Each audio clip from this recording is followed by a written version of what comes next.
آج موجودہ زمانے کے اندر نام ایران ہے.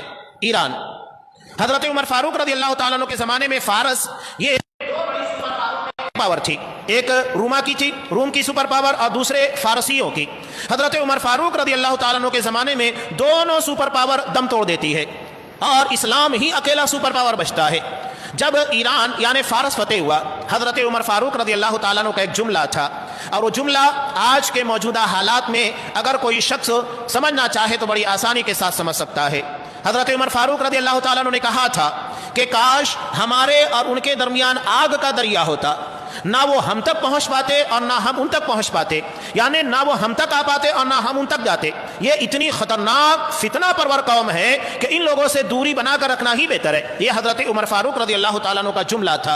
اور آج ایرانیوں کی مداخلت کہ کس طرح انہوں نے سیریا کو، لبنان کو، یمن کو، عراق کو، 4 بڑے بڑے شہروں کو تباہ برباد کیا اور 35 لاکھ مسلمانوں سے زیادہ مسلمانوں کو شہید کیا، اس کے بعد بھی پارسا بنے ہوئے.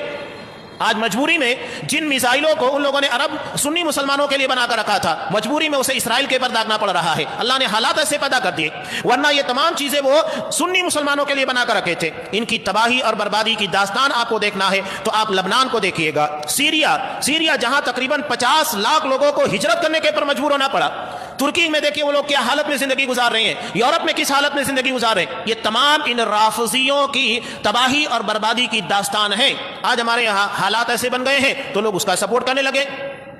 اگر ہم اسرائیل کے مقابلے میں کہتے ہیں کہ وہ ایران کو مارنا صحیح کر رہا ہے، مطلب یہ نہیں کہ ہم اسرائیل کی تائید کر رہے ہیں، بلکہ